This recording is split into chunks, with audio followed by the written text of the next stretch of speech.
Bonjour à toutes et à tous. Merci d'être venus si nombreux pour notre visioconférence sur le 10 août parental que nous vous proposons aujourd'hui dans le cadre de la 16e journée nationale des 10. Est-ce que tout le monde voit ma présentation?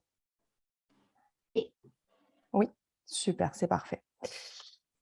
Voilà, hop, donc je remercie bien sûr les intervenants, Madame Géraldine Maigret, Monsieur Nicolas Chaz et Madame Élodie Lescure qui ont répondu favorablement et rapidement à nos sollicitations afin que nous puissions vous proposer cette visioconférence aujourd'hui.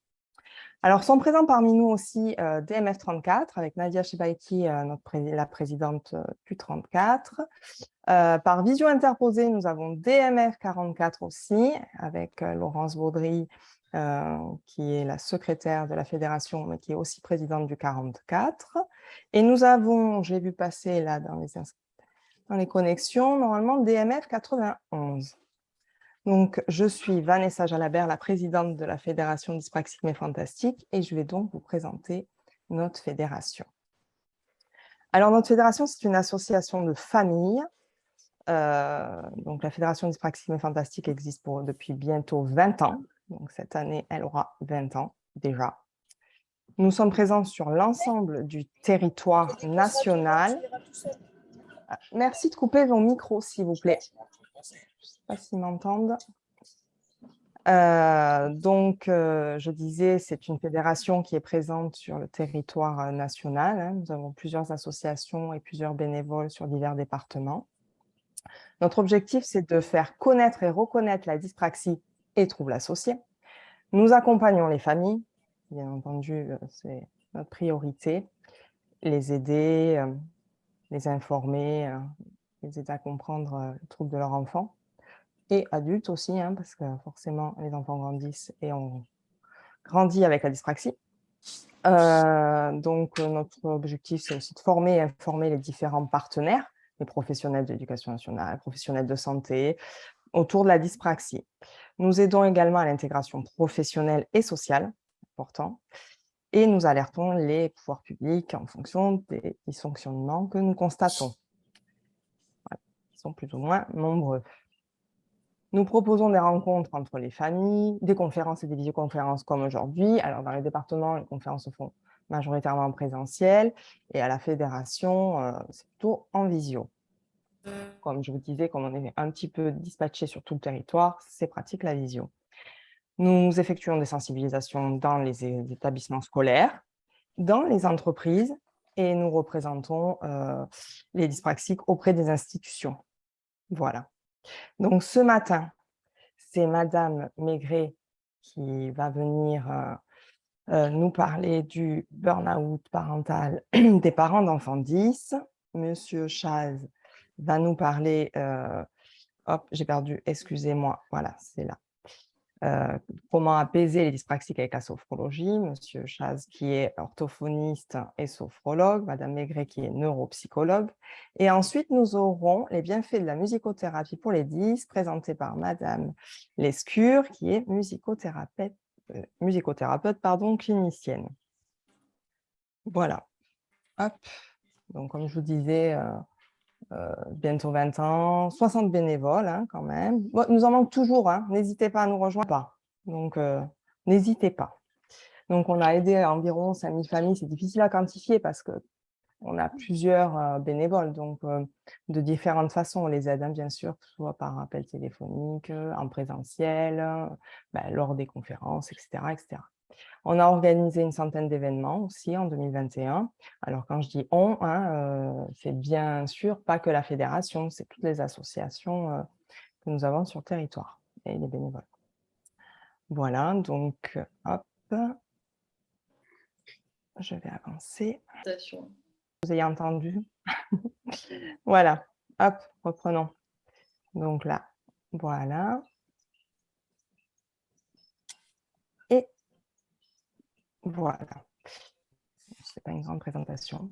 Voilà, vous retrouverez sur notre chaîne YouTube la vidéo que nous avons créée et qui explique ce qu'est la dyspraxie.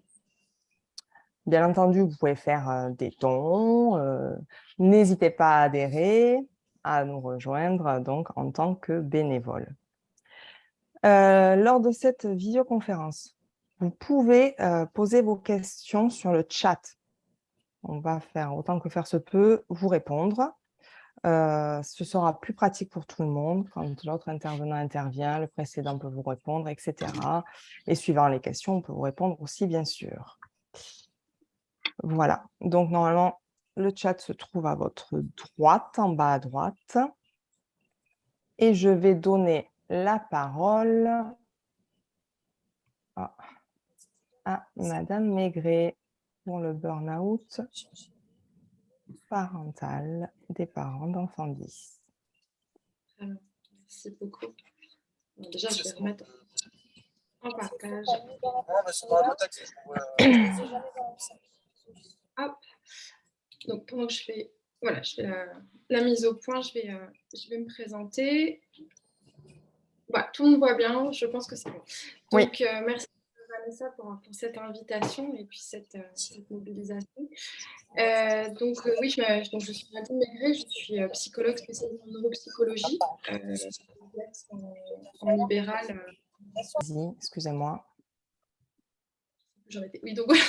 Donc je disais que voilà, j'étais principalement en activité en libéral et je suis également doctorante à l'Université de Genève, voilà, sous la direction du professeur Édouard Jantaz et du docteur Fleur Lejeune. Et je travaille en fait sur l'élaboration d'un programme d'accompagnement parental dans le cas de parents d'enfants prématurés. Voilà. Au cabinet, en activité, en fait, j'ai deux axes. Je fais principalement tout ce qui est diagnostic et je ne fais que de l'accompagnement parental. Donc, je suis formée au dépistage et à la prise en charge du burn-out parental par l'équipe du VIN, donc par l'équipe de Belle-Rossel.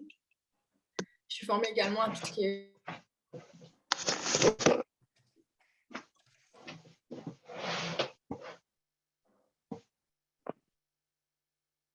Ah, zut.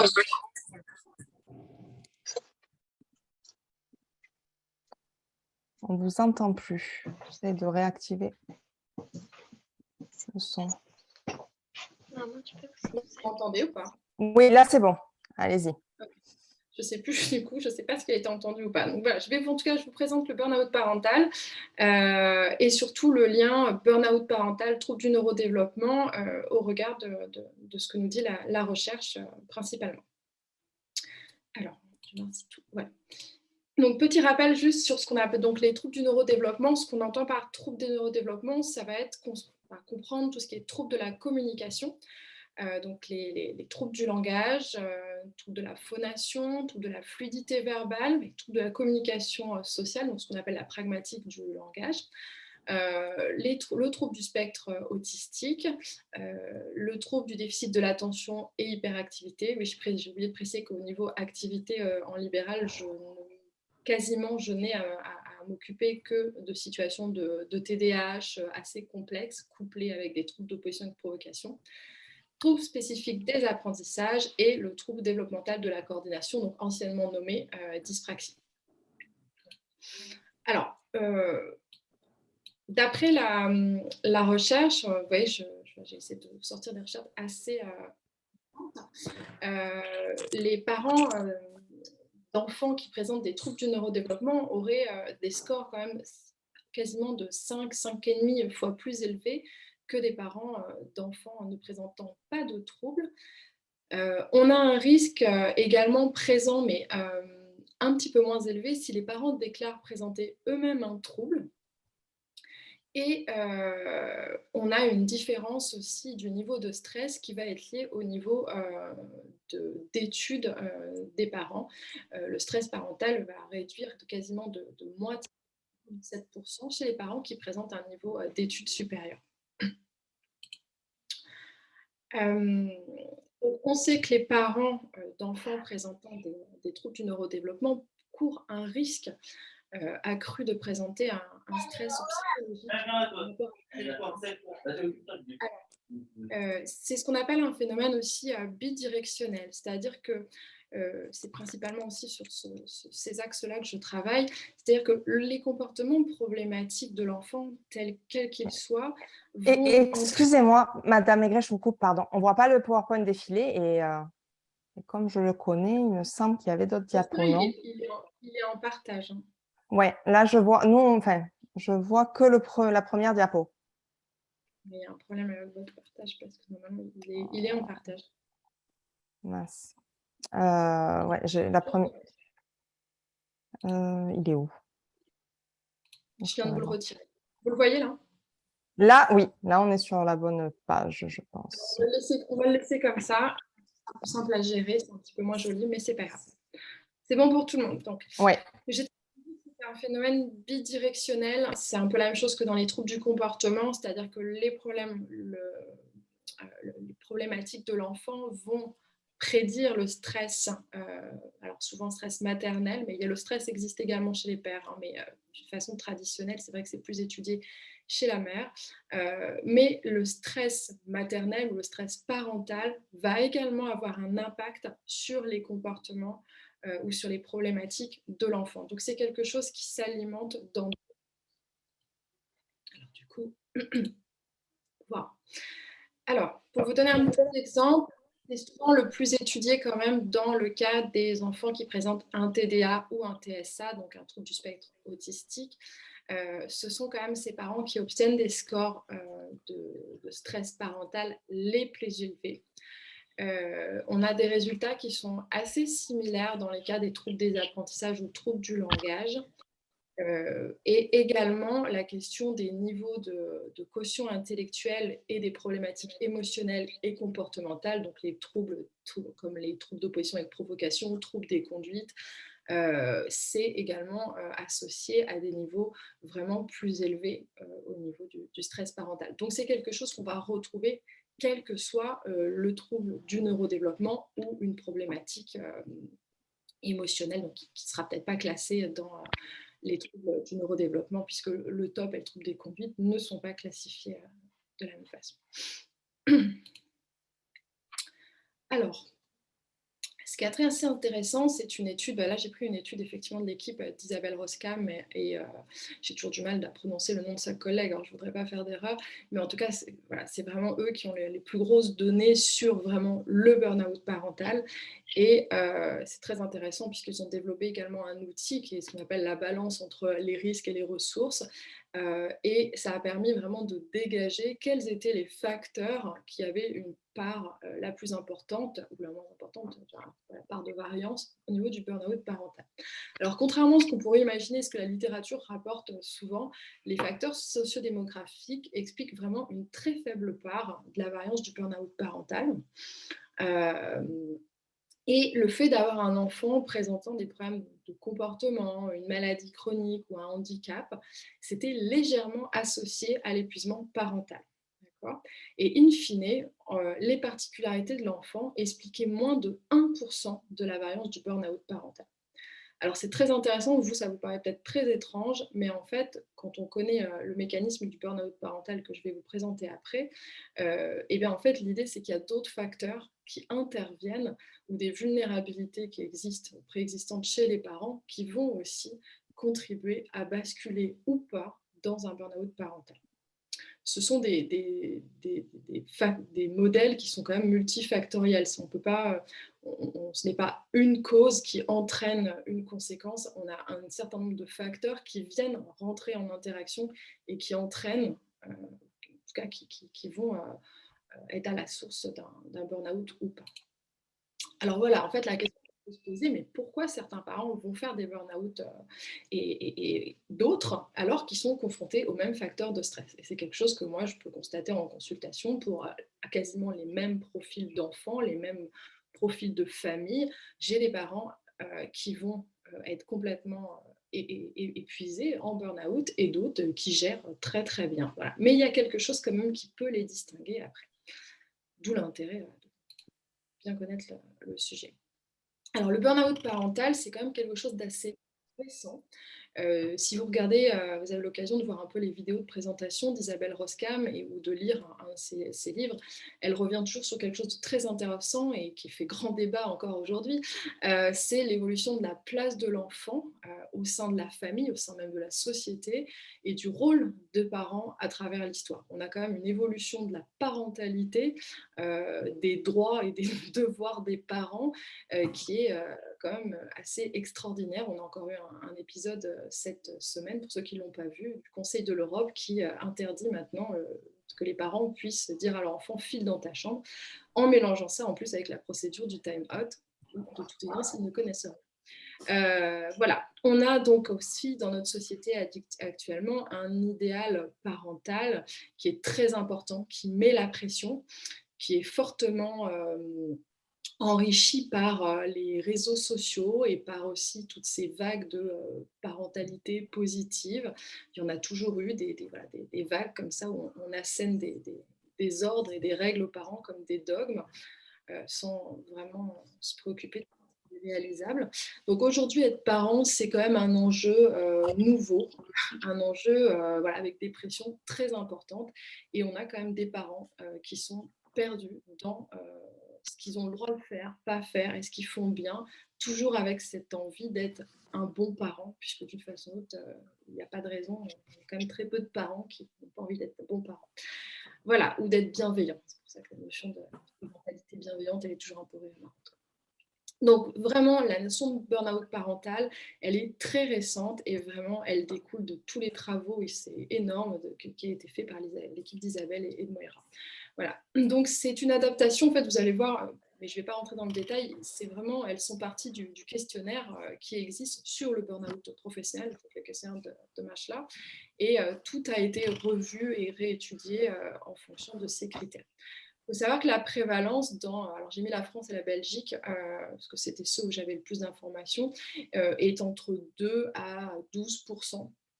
Alors les échelles sont toujours un peu larges, c'est normal, ça dépend des outils qu'on utilise, ou ça dépend les études, mais on a quand même quelque chose qui est autour des 8%. Alors, le burn-out parental, il se caractérise par 3 grands symptômes, que sont déjà l'épuisement du parent face à son rôle parental. Donc, c'est des parents qui ont clairement, ils sont épuisés d'être parents. Ils ne trouvent plus de ressources.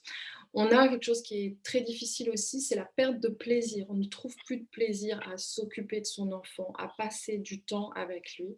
Et il y a après la distanciation affective d'avec son enfant. Donc ce sont des parents qui vont être dans un mode un peu, on va dire, remplir leur rôle de parents, mais vraiment de façon très automatique. Ils vont subvenir aux besoins premiers de leur enfant, mais avec un grand détachement et avec parfois effectivement aussi des émotions très ambivalentes par rapport à leur enfant. Ce qui est déjà le cas en tant que parent, on peut avoir des émotions assez ambivalentes, mais là quand même c'est très, très marqué.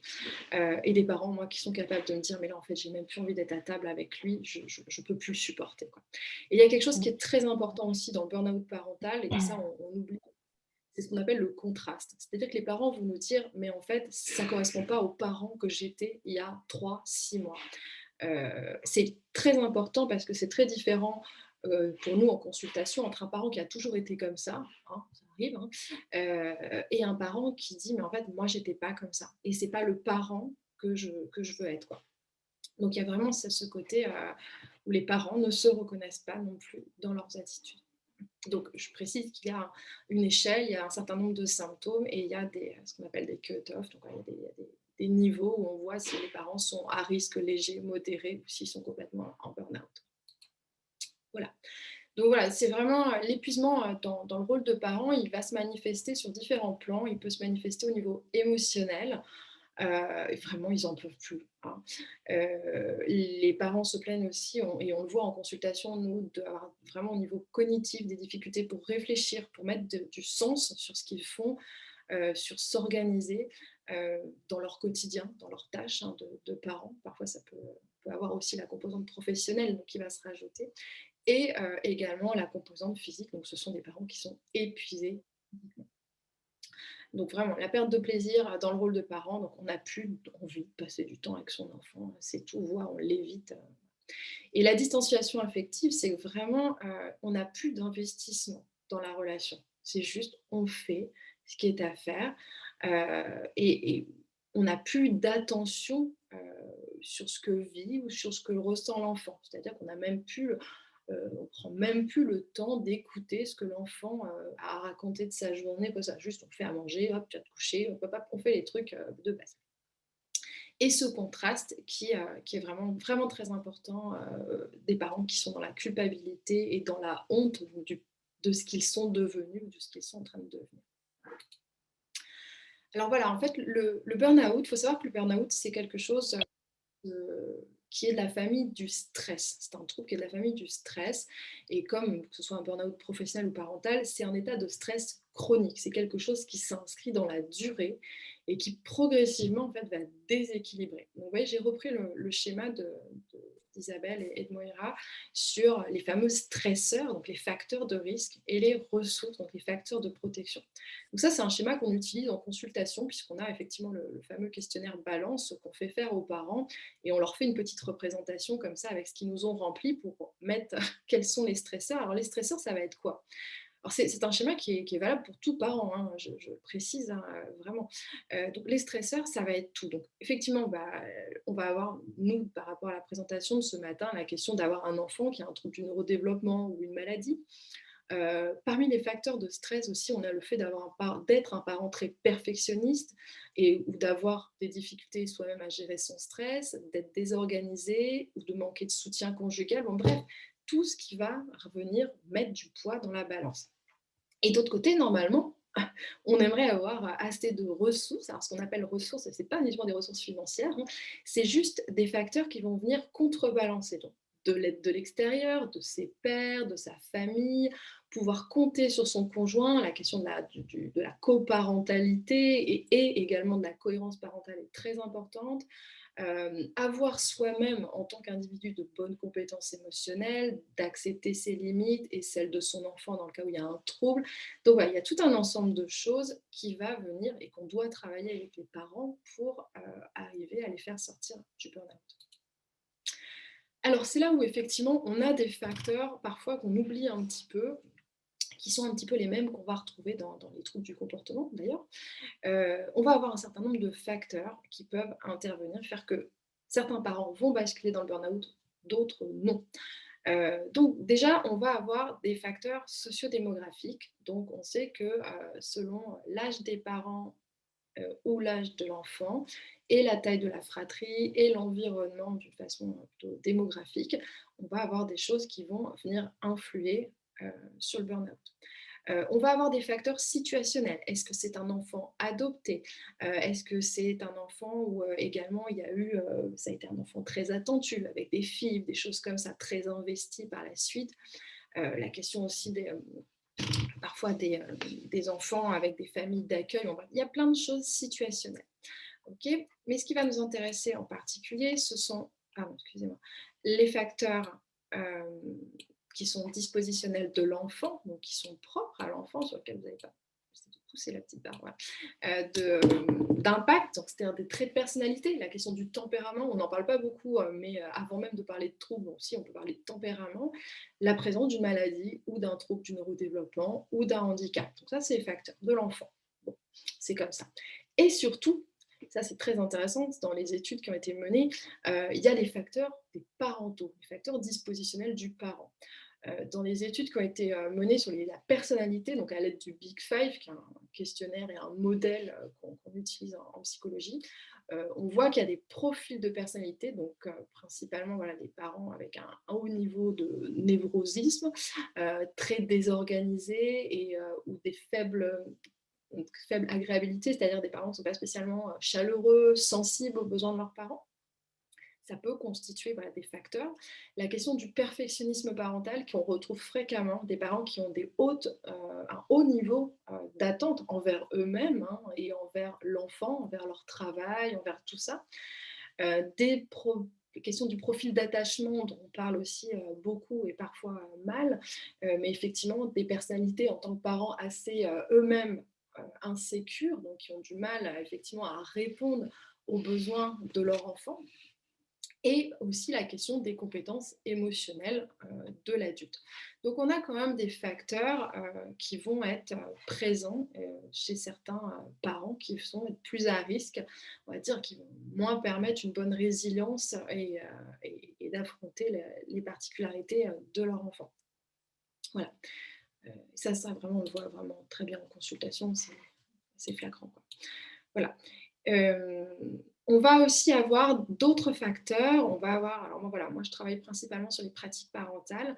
On va avoir tous les facteurs liés à la relation aussi avec l'adulte, donc tout ce qui est pratique parentale, le sentiment de compétence parentale, le fait de se sentir compétent, outillé comme parent pour affronter les particularités de son enfant, et la question aussi de passer peu de temps de qualité ou de temps positif avec son enfant. Donc ça, c'est des notions qu'on retrouve principalement dans les programmes d'accompagnement des parents, la question des pratiques parentales, de la compétence, sentiment de compétence parentale et du temps de qualité qui est très important. Et en même temps, vous voyez bien que ça s'alimente parce que si vous êtes en burn-out parental, il est fort probable que vos pratiques ne vont plus être adaptées. Quand j'en dis adaptées, il n'y a pas de jugement de valeur, c'est qu'à un moment donné, quand vous avez un enfant qui a des difficultés, quelles qu'elles soient, et ou, alors surtout pour ceux qui ont des problèmes de comportement, qui vous renvoient des choses très difficiles,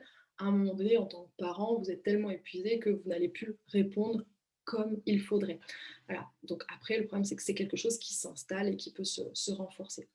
Et on a effectivement les facteurs familiaux. On parlait tout à l'heure du conjoint, la question de la coparentalité. Est-ce qu'on est d'accord sur les valeurs, sur les règles en place à la maison, la répartition des tâches? Est-ce que effectivement, voilà, ça peut faire partie des questions des stress et des ressources, le fait de se dévaloriser aussi au sein du couple. Donc ça, c'est vraiment des choses qui ont été étudiées par toute l'équipe de Louvain comme des facteurs qui vont influer sur le risque de burn-out parental. L'organisation de la maison, la question des routines, parce que j'ai des routines, comment les choses sont structurées, et tous les supports qu'on peut avoir avec sa famille. Est-ce qu'on a la chance d'avoir ses parents, donc les grands-parents à portée de main, qui peuvent vous décharger de votre enfant, venir vous aider. Toutes ces choses-là, c'est vraiment essentiel. Donc c'est très important de voir qu'il n'y a pas, en fin de compte, uniquement que le trouble de l'enfant, mais tout un contexte et tout un certain nombre de facteurs qui influent énormément. Alors, j'essaie de me dépêcher de ne pas faire perdre de temps aux autres. Il y a quand même des conséquences sur la santé du parent qui sont répertoriées dans le burn-out parental. On a effectivement des troubles du sommeil, des parents qui dorment mal. On a des problèmes de santé parce que quand il y a trop de stress, trop de cortisol, on peut avoir une diminution du système immunitaire, des troubles de digestion, des choses comme ça. La question des dépendances qui va être très présente. On a des parents qui effectivement se mettent à boire.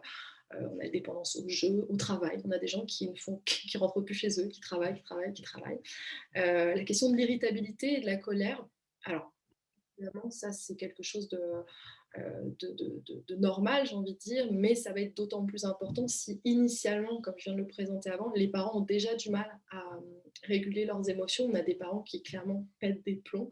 Moi, j'ai le cas d'une maman qui a éclaté la Switch contre un meuble. Il fallait mieux que ce soit la Switch, mais c'était quand même, ça a complètement dégénéré. On va avoir des comportements de négligence, voire de violence verbale ou physique. On peut avoir du coup, des difficultés conjugales qui se mettent en place. C'est quelque chose qu'on retrouve, nous, beaucoup en guidance parentale, la question des conflits conjugaux liés aux troubles de l'enfant. Est-ce qu'on est d'accord sur la façon de faire? Pas d'accord. Et ça aussi, c'est compliqué. La dépression, bien évidemment, et les idées suicidaires et l'envie de fuir, en fait. Ça, ce sont des très importants, c'est que les idées suicidaires et l'envie de fuir, c'est-à-dire de quitter le foyer, sont beaucoup plus importants que dans le cas du burn-out professionnel. C'est pas du tout, c'est vraiment, ça a été comparé au burn-out professionnel, c'est beaucoup plus important. Alors, quand même essayer d'avoir quelque chose d'un peu positif. Il faut savoir que voilà, il y a des prises en charge qui sont recommandées dans le cas du burn-out. Donc, j'invite les parents qui pourraient avoir un burn-out parental à chercher quelqu'un qui a été formé aussi. Donc, on recommande quand même fortement tout ce qui est thérapie cognitivo-comportementale, donc les fameuses TCC. ça reste quand même les thérapies qui ont été les plus validées scientifiquement, que ça le plaise ou pas. Et pour le coup, on a la chance d'avoir un annuaire de l'AFTCC qui permet aux parents d'avoir des professionnels qui sont du coup formés. La question de savoir vers qui s'orienter est très centrale actuellement et pose quand même problèmes et questions à mon sens. Donc l'idée, c'est surtout avec la TCC, puisque c'est quand même l'objectif, on est sur quelque chose de comportemental, on est quelque chose sur des mises en place de stratégies aussi. On va pouvoir aussi traiter les schémas de pensée et les croyances des parents à propos de leur parentalité. Hein, donc on va essayer de modifier un certain nombre de croyances. C'est un gros travail qui peut se faire et qui porte ses fruits. De même que l'équipe de Louvain, donc, qui a monté le Training Institute of Parental Burnout, a un annuaire. Donc toutes les personnes qui ont fait cette formation, qui reste à ce jour la seule reconnue, je tiens à le préciser, même si ça se multiplie à droite et à gauche, ils ont un annuaire. Donc vous pouvez parfaitement, par rapport à des régions en France, en Belgique, en Suisse ou ailleurs, trouver des professionnels formés comme il se doit au burn-out parental, au dépistage, au diagnostic du coup, et au traitement, ce qui se peut très bien se faire également en visio. D'accord. Et dans le cas où il y aurait des troubles du comportement, donc type troubles d'opposition avec provocation, troubles des conduites et compagnie, effectivement, à s'orienter vers un professionnel qui serait plutôt formé par tout ce qui est sur des programmes d'entraînement aux habilités parentales, donc les PEHP, donc les méthodes Barclay, le triple P, le PCIT. Bon, en France, on ne fait pas le PCIT, mais voilà, tous ces programmes qui reviennent avec des bases théoriques qui sont celles de la TCC. Voilà, on voit beaucoup de parents qui sont quand même dans l'errance de la prise en charge actuellement, la leur comme celle de leur enfant, donc je pense qu'il faut un petit peu cadrer les choses. C'est mon point de vue, ça n'engage que moi. Alors, je vais faire quelques recommandations aux parents quand même, histoire de terminer sur quelque chose d'important, et c'est des choses qu'on demande et qu'on dit souvent en consulte. La première chose, c'est qu'il faut choisir ses combats. On a beaucoup de parents qui arrivent et qui nous disent, oui, alors il y a ça, il y a ça, il y a ça, il y a ça, il y a ça. Vous ne pouvez pas mener les batailles sur tous les fronts, donc il faut libérer de l'énergie, il faut libérer du temps, et ça fait partie des ressources. Donc il faut choisir, moi je demande toujours aux parents, sur quoi, c'est quoi le problème là maintenant. Bon, on va en faire 3, 4, et on va voir, quoi. Il faut arriver à être ce qu'on garder le cap, hein, c'est consistant, c'est-à-dire que vraiment avoir de la constance, rester apaisé et avoir des réactions équilibrées. Donc ça, c'est pareil, proportionnalité, c'est-à-dire voilà, vraiment avoir des choses qui soient pas disproportionnées. On introduit, nous, c'est une des choses qu'on commence à faire aussi, on demande vraiment aux parents de réintroduire du temps de qualité avec l'enfant. C'est une priorité, c'est la pierre angulaire de toute pratique et de toute guidance parentale. Vraiment, c'est la première chose, c'est qu'est-ce que vous aimez faire avec votre enfant, qu'est-ce que votre enfant aime faire avec vous. D'accord. Et sans que le parent se force, c'est juste c'est quoi le bon moment. Et on essaye, malgré la fatigue, malgré ce que l'enfant peut renvoyer, on explique bien aux parents que voilà, votre enfant, vous l'aimez, quelles que soient ses particularités, et il faut retrouver ce temps de qualité et le prendre vraiment pour soi et pour l'enfant. Hein. Avec tout ce qu'on entend sur les théories de l'attachement, machin, voilà, vraiment, il y a tout ça, c'est fondamental. Chose aussi très importante pour libérer à nouveau des ressources et se sentir le mieux possible, organiser le quotidien. C'est pas donné à tout le monde. Il y a des gens, il suffit que vous soyez parent avec un TDA, par exemple, vous-même, vous avez des problèmes d'organisation et de planification. Parfois, c'est très compliqué et ça vient augmenter un certain nombre de choses et rééquilibrer des tâches au sein de la famille. Je ne ferai pas mon petit discours sur la répartition des tâches ménagères entre les hommes et les femmes, mais bon. Voilà. Et demandez de l'aide à votre entourage si vous avez la possibilité de le faire ou à des professionnels. Résistez aux pressions sociales. Coupez les groupes Facebook qui ne sont pas intéressants. Ne croyez pas toutes les mères parfaites que vous voyez, pareil. C'est comme le sketch de Florence Foresti, hein, ça n'existe pas. Et surtout, prenez du temps pour vous et pour votre couple. Moi, c'est vraiment une chose que je demande aux parents. Parfois, ça fait partie de leur devoir. Parfois, je leur dis, mais là, vous allez aller au restaurant si vous pouvez, ou juste vous allez vous balader à deux, ou juste vous allez aller chez le coiffeur. Il ne va rien se passer sans vous, quoi. Donc, c'est vraiment important, remettre l'enfant à sa place, même un enfant avec un trouble.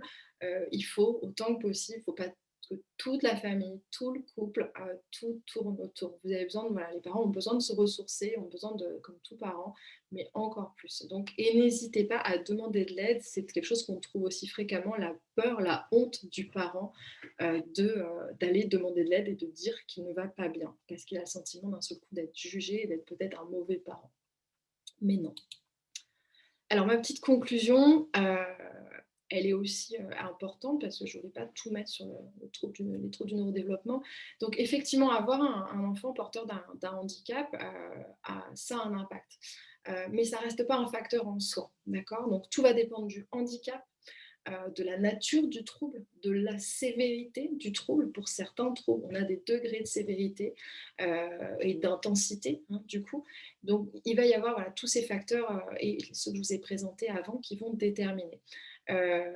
Par contre, c'est vrai que, et Vanessa l'a dit au début, on en a déjà parlé aussi, c'est vrai qu'actuellement, les parents d'enfants avec des troubles du neurodéveloppement doivent relever vraiment des défis supplémentaires. On l'a vu avec cette rentrée qui a été extrêmement difficile. Il faut intégrer en tant que parent les limites de son enfant, qu'est-ce qu'il peut faire, et du coup accepter ce qu'on appelle l'écart avec l'enfant rêvé. On a tous un enfant rêvé, hein, et puis c'est vrai qu'on a son enfant. Parfois, il n'est pas conforme, hein. Mais il faut, à un moment donné, il faut faire le deuil, il faut avancer. Et puis, donc, c'est un défi pour les parents. Il faut gérer au quotidien toutes les perturbations du trouble, tout anticiper. C'est beaucoup de charges pour les parents. Il faut trouver de la cohérence dans le parcours de soins. Moi, c'est vraiment un peu ma bête noire, le parcours de soins et les professionnels de santé. Et ça aussi, je pense que ça contribue, on l'a dit, je crois qu'elle Vanessa il y a quelques jours, au burn-out du parent. C'est vers qui on se tourne et l'errance diagnostique. Et là, actuellement, effectivement, il y a aussi cette difficulté à avoir accès à une scolarité adaptée et à ce que les enfants puissent être le mieux pris en charge au sein de la scolarité et par la suite au sein de la société. Donc tout ça aussi, c'est pas tant l'enfant et son trouble que le système autour qui contribue aussi à mon avis, à ce burn-out parental ou à une grande détresse des parents. Voilà. Et ça, c'est une petite phrase, effectivement, je crois que c'est de Moira ou d'Isabelle, et dans le livre, c'est que le paradoxe du burn-out est qu'il trouve son origine dans le désir de vouloir être un parent parfait et la peur de ne pas y parvenir. Très ambivalent, en fait, et je voulais la mettre. Mais souvent, effectivement, le burn-out, c'est souvent des parents qui veulent être des parents parfaits. Voilà, voilà. J'espère avoir été le plus clair possible pour tous. Eh bien, merci beaucoup, Madame Maigret, pour cette présentation fort intéressante et qui, en conclusion, fait du bien de se dire qu'on ne peut pas être un parent parfait, qu'on fait tous de notre mieux et que si nos enfants vont bien, on va mieux, forcément. Voilà. Et que vraiment, je pense que j'insiste vraiment, et c'est une des raisons pour lesquelles moi j'ai arrêté de faire du suivi d'enfants, c'est qu'en France, il n'y a pas assez de prise en charge du parent. Et je pense qu'il y a un vrai problème avec cette idée que moi, j'ai des parents, ils me disent, mais oui, mais c'est pour mon enfant. Mais je dis, mais en fait, non, par rapport au trouble là, en fait, ça sert à rien d'aller faire 5 ans de suivi chez le psychologue. Mais vous, par contre, vous avez besoin d'être aidé et votre enfant, il ne vit pas parfois juste dans ses prises en charge, il vit avec vous, quoi. Et les parents ne sont pas outillés. Donc, il faut aussi que les parents entendent qu'eux aussi ont besoin d'aide et que c'est fondamental pour le bien-être de l'enfant. Et ça, pour le coup, c'est c'est prouvé en plus, il n'y a pas à discuter. Ouais. Sans pour autant qu'on bascule dans de la psychanalyse. Souvent, je pense qu'en France, on a encore cette croyance aussi, on prend le parent, on se dit, voilà, c'est tous ces trucs-là. Et puis, il y a des parents qui ont peur d'être jugés et donc de cette psychanalyse, justement, hein, qui en ont fait la mauvaise expérience et qui n'osent surtout pas dire ça ne va pas. Et voilà. Oui. C'est justement à cause de... Voilà, on est vraiment dans la psychanalyse et c'est ce qui pose problème. C'est très compliqué. Moi, je sais qu'ils travaillent sur les pratiques parentales. On marche toujours sur des œufs quand on dit, mais oui, mais il y a aussi une place du parent dans l'émergence de tel ou tel trouble. Moi, je parle pour les troubles du comportement. Tout de suite, on on a tout de suite le spectre, alors que non, c'est juste, c'est vraiment des choses qui se comprennent très bien en termes de renforcement de comportement, c'est juste, voilà, c'est de l'ABC, quoi. Donc non, je pense qu'il y a vraiment, et les parents ont besoin d'un espace aussi d'écoute et de parole sans jugement, parce que certains aussi ont vécu le jugement de structures ou d'autres professionnels. Donc ça, c'est vraiment important. Voilà. Ah oui, donc il y a Nadia Chevaiki, présidente de DMF 34, qui dit est-ce que ce n'est pas justement tabou en France pour un parent de dire qu'il n'y arrive pas? Alors, je ne pense pas que ce soit qu'en France. Il y a, le burn-out parental, on le retrouve partout, hein, je précise, hein, alors avec des différences, mais ils ont fait une très grosse étude à l'international, donc il y a vraiment des choses intéressantes. Après, je pense qu'en France, là, on est un peu actuellement, oui, on ne sait pas trop se positionner. C'est pas facile pour les parents de. Il y a encore quand même beaucoup de parents aussi qui ont rencontré ou qui rencontrent des professionnels qui se font quand même entendre que si leur enfant a un trouble, c'est quand même à cause d'eux. Je prends un exemple bidon que j'ai eu il n'y a pas longtemps. J'ai une maman qui m'a dit bah, mon fils il avait un bégaiement et puis bah, l'orthophoniste elle m'a dit que c'était à cause de ma relation avec lui, quoi. Moi, je suis restée clouée, quoi. On a encore des choses. Il y a quelques mois, moi qui travaille sur la prématurité, j'ai une maman qui m'a dit, mais vous savez, moi, quand mon enfant il est né prématuré, j'ai quand même un psychologue qui m'a expliqué que c'était parce que j'en voulais pas, donc je l'avais rejeté plus tôt, quoi. Oui. Ah ouais, c'est violent. Effectivement, avec des discours comme ça, Donc c'est sûr qu'il y a un on ne certain. travaille pas derrière, on n'a pas envie de se faire la gueule. Voilà. Et puis, je pense que par rapport à ça, d'un point de vue de la société, c'est pas que c'est vraiment tabou, mais c'est tabou de dire que de toute façon, on n'y arrive pas. On a aussi une société où on doit être performant. Alors, il va y avoir des différences, hein, selon les environnements où on se trouve, mais où il faut être performant, il faut être machin, il faut être bon sur tout. Il faut être un bon parent, il faut être un bon professionnel, il faut être, faut être nickel sur tout. Il faut trouver de l'essence, tout. Voilà. Oui, en ce moment, d'ailleurs. Bon, bah, écoutez, merci beaucoup. Je pense que vous avez d'autres questions dans le chat, au cas où je vous laisse répondre, si possible. Et on va accueillir Monsieur Chaz, donc pour apaiser les dyspraxiques avec la sophrologie. Monsieur Chaz, qui est orthophoniste et sophrologue. Alors, je ne sais pas si vous m'entendez. Moi, je vous c'est entends. bon. Je vais faire un Super. partage d'écran. Bonjour tout le monde. Voilà, donc j'ai cette double compétence depuis maintenant 11 ans. Donc, je suis orthophoniste depuis 25 ans. Je vais vous mettre mon diaporama en partage d'écran. Et je suis aussi sophrologue depuis 11 ans. Et j'ai toujours eu à cœur d'associer les deux pratiques et en tout cas de les faire connaître parce que j'estime qu'elles sont extrêmement complémentaires. Donc, pour ma part, je voulais mettre le corps dans ma pratique, lui permettre d'exister un petit peu plus parce que chez l'orthophoniste, on est quand même souvent dans la tête et je trouvais intéressant de passer par le corps. Et donc, j'ai pas mal aussi écrit pour essayer de vulgariser, transmettre. Donc, j'ai travaillé avec les éditions Masson, j'ai travaillé dans un magazine aussi de sophrologie qui existe encore actuellement en kiosque, avec toujours cette intention donc de diffuser, de partager et de transmettre.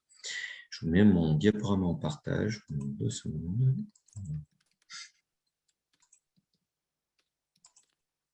Voici. Donc, je me présente vite fait. Donc, j'ai beaucoup d'activités auprès d'enfants 10, mais pas uniquement en fait, puisque je reçois tout type de public, enfants, adultes et adolescents. Voilà. Et donc, comme je le disais, j'ai pas mal travaillé avec les éditions Elsevier-Masson en particulier, et puis encadré des mémoires d'orthophonie qui ouvrent effectivement cette voie de partage entre orthophonie et sophrologie et voir un petit peu ce que la sophrologie peut apporter à l'orthophonie. Voilà. Alors, en ce qui concerne ma présentation, je vais essayer de me voir en même temps, ce serait bien. Voilà. Je vais d'abord vous parler de sophrologie et de dyspraxie, évidemment. Donc, des apports, des limites. Qu'est-ce que c'est que la sophrologie? Parce qu'il y a quand même pas mal d'idées reçues aussi là-dessus. Évidemment, la dimension corporelle qui est essentielle dans l'approche de la sophrologie, avec différentes sous-parties, le schéma corporel, l'espace et le temps, l'ancrage et la stabilité, le geste, qui est très, très important évidemment dans le cadre de la dyspraxie, et enfin une dimension que j'aurais pu mettre en tout premier, c'est la dimension psycho-affective, qui me paraît absolument essentielle. C'est parti. Alors, la sophrologie a un intérêt pour la dyspraxie, c'est pour moi un adjuvant de choix, hein, puisqu'elle permet de compléter les prises en charge proposées, habituellement préconisées, comme l'ergothérapie, la psychomotricité et l'orthophonie. Et ça permet d'aborder la personne dyspraxique selon plusieurs axes, hein, que je détaillerai après. Donc, en particulier, l'intégration du schéma corporel de manière statique puis dynamique. Voilà, l'intérêt étant de passer de l'une à l'autre aisément. Le déroulement du geste dans ses composantes spatiales et temporelles. La gestion du stress et des émotions et l'estime de soi, c'est la fameuse dimension psycho-affective que j'évoquais. Et puis enfin, l'acceptation du handicap et des aides proposées pour le compenser, puisqu'on peut avoir des difficultés sur ces aspects-là. Voilà. Tout le monde m'entend bien, tout va bien? Ok. Donc, je vous parle rapidement de la sophrologie. Donc, la sophrologie a été fondée dans les années 60 par un neuropsychiatre colombien, Alfonso Caicedo, qui nous a quittés en 2017, donc c'est assez récent. Et il s'est inspiré de techniques occidentales comme l'hypnose orientale, le yoga et le zen, qu'il a ramené au décours de plusieurs voyages et qu'il a expurgé de leurs dimensions religieuses, spirituelles, etc. Et en fait, il a appliqué la sophrologie à différents domaines. Et le premier domaine était le domaine médical. Et puis, petit à petit, elle a connu un essor assez important dans les domaines de la pédagogie, du développement personnel et en particulier donc, de l'éducation. Et donc, ce transfert au public plus en difficulté, troubles 10, handicap, etc. Voilà.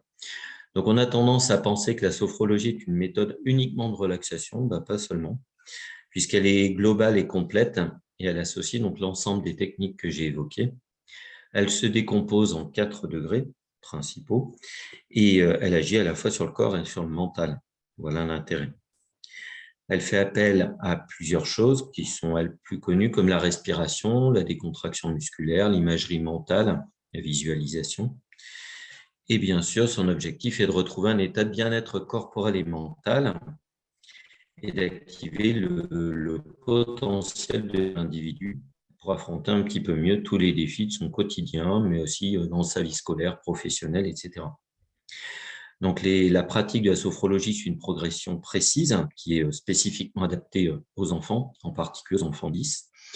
Et il existe des pratiques comme par exemple sophroludique qui est spécifiquement adaptée. Alors, comment agit la sophrologie? La sophrologie est à ses frontières finalement avec l'hypnose, c'est-à-dire qu'il y a une induction par la voix. Donc, le sophrologue guide la personne par la voix et l'amène à un état de conscience un peu particulier qui est entre veille et sommeil, la rend réceptive à accéder à d'autres choses. Donc, la personne se détend physiquement et mentalement. Et puis ensuite, on peut ajouter donc, des pratiques de relaxation, de respiration, de vision, des pratiques corporelles dynamiques avec du mouvement, ce qui est très intéressant, qui sont inspirées du yoga. Et puis enfin, des jeux, des activations adaptées aux enfants. Et tout cela permet d'activer les ressources de chacun. Un entraînement régulier préconisé. Et surtout, ce qui est très important, c'est que cet entraînement permet le transfert dans le quotidien, puisque c'est l'objectif principal. Donc, les séances se déroulent généralement en individuel, mais parfois aussi en groupe. En individuel, on peut, à partir de l'âge de 4 ans, commencer avec un enfant, en présence ou non du parent, ça, tout est possible.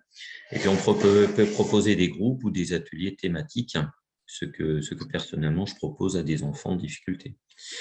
Il est conseillé de consulter de préférence des praticiens référencés, idéalement connaissant les troubles 10 et en particulier la dyspraxie, voilà, et de se renseigner auprès des instances syndicales. Là, il existe différents courants. Et enfin, la sophrologie n'est pas remboursée, ça c'est quand même important à savoir, mais elle peut être prise en charge par certaines mutuelles, donc il est souhaitable de se renseigner. Alors, quelles sont les indications de la sophrologie de la dyspraxie? Tout d'abord, la découverte et l'intégration du schéma corporel, le développement d'un meilleur rapport à l'espace et au temps, le fait aussi de gagner en aisance et en précision au niveau des gestes du quotidien plus spécifiques, de gérer les tensions corporelles, donc aller vers un mieux-être, ce qui est quand même la thématique de cette conférence, expérimenter de nouvelles sensations et de les affiner, ça je pense que c'est vraiment essentiel, mieux gérer présence et concentration, ce qui permet aussi chez l'enfant de mieux gérer aussi sa fatigabilité, sa récupération, Voilà. Et puis parfois aussi son épuisement qui peut être réel.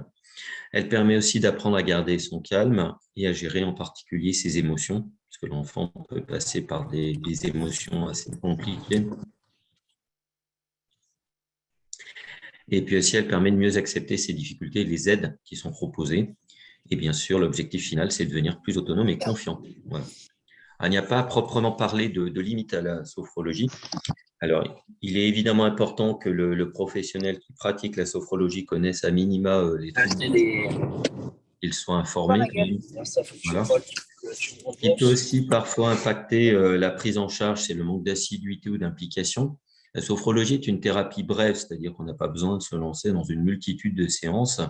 Parfois, il suffit de 6 à 12 séances pour un effet. Ce qui peut aussi poser problème, c'est les difficultés de compréhension et d'intégration des pratiques. Donc là, ça dépend aussi de la compétence du praticien. Et puis enfin, quelque chose qui peut aussi influer, c'est l'entraînement qui peut être parfois insuffisant. Donc, il est important quand même de pratiquer en dehors et de se servir des pratiques proposées qui peuvent être éventuellement enregistrées. Alors, je vais parler maintenant des différents axes. Pour moi, le premier et le plus important, c'est le schéma corporel, la sensorialité et la présence. Donc, le schéma corporel, qu'est-ce que c'est? Parce qu'on ne sait pas forcément ce que c'est. Donc, c'est une représentation plus ou moins consciente du corps, de la position du corps dans l'espace, ainsi que de la posture des différents segments corporels. C'est-à-dire que le corps n'est pas un bloc. Il y a aussi toutes les articulations. Cette position du corps dans l'espace peut aussi changer en fonction des mouvements. Donc, c'est intéressant. Le schéma corporel se développe tout au long de la vie, bien évidemment, donc au cours du développement déjà. Et puis, il se modifie à l'enfance, à la puberté, au vieillissement. Et puis aussi, selon les différents accidents que l'on peut vivre, le handicap, donc il est modifié en permanence. Donc, il se développe à partir d'un ensemble d'informations, en particulier les informations sensorielles, nos 5 sens, la perception interne que l'on a de notre corps, et en particulier aussi le mouvement. Et ces différentes perceptions internes constituent un élément capital pour moi, c'est la proprioception, j'en parlerai après. Et enfin, d'autres sensations viennent compléter cette perception et cette construction du schéma corporel. L'équilibre en particulier avec l'oreille interne, la perception des muscles, les tendons et articulations. Alors, pour ce qui est du schéma corporel, la sophrologie permet de renforcer sa perception et son intégration. On perçoit petit à petit mieux ce qui se passe à l'intérieur et à l'extérieur de soi. On en intègre ainsi contours et limites. La proprioception et la sensorialité, donc les 5 sens, permettent d'accueillir les sensations sans jugement. On accueille ce qui se passe, c'est ressenti, que ce soit des sensations plus ou moins plaisantes et agréables, et surtout on ne les juge pas. On apprend aussi à développer son schéma corporel global, donc la totalité de son corps, puis de manière plus détaillée, les différents étages du corps, les articulations, etc. Et on développe ainsi une conscience de l'espace qui nous entoure, du volume et de la place que le corps occupe pour s'inclure dans le monde environnant. Cette notion de place est importante non seulement au niveau du corps, mais au niveau aussi de la pensée, au niveau psychique. Et puis enfin, on apprend aussi à réguler et à percevoir d'abord les tensions qui sont non nécessaires. Chez l'enfant dyspraxique, on a des états de tension qui peuvent être très importants pour accomplir certains mouvements. Et on apprend effectivement à percevoir si ces tensions sont nécessaires ou pas et comment on peut les réduire ou les détendre. Alors, comment on fait tout ça? Tout simplement, on pratique en position assise. Donc, il y a une induction à la voix. On apprend à se détendre. La fermeture des yeux, qui peut être inquiétante pour les enfants, n'est pas systématiquement obligatoire, donc elle est préférable. Et puis, au départ, on pratique de manière statique et on associe ensuite du mouvement. Et on passe de l'un à l'autre. Alors, ce qui est important aussi, c'est qu'on prend conscience de la place qu'on occupe dans l'espace et en particulier les points de contact. On retrouve ça dans la plupart des pratiques de relaxation. Être en contact avec le siège, avec le sol, prendre contact avec ses points d'appui. On perçoit aussi plus finement son corps, progressivement ses contours, ses limites. Et on ressent un peu mieux encore les tensions qu'on apprend à réduire, en particulier en utilisant la respiration. On accueille les sensations sans jugement et puis on expérimente une présence particulière qui permet d'être de plus en plus centré, présent, c'est l'ici et maintenant. Donc, comme je vous le disais, les pratiques sont adaptées au niveau du contenu et de la durée pour être acceptables par des enfants. L'imagination, la visualisation, le jeu, la créativité sont sollicités. Donc, c'est quelque chose de réellement dynamique. L'enfant est vraiment partie prenante à ces séances.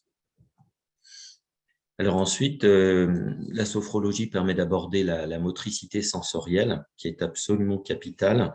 C'est en fait l'interaction des performances sensorielles et motrices, et ce qui permet de commander ou de contrôler le mouvement sur la base des retours sensoriels.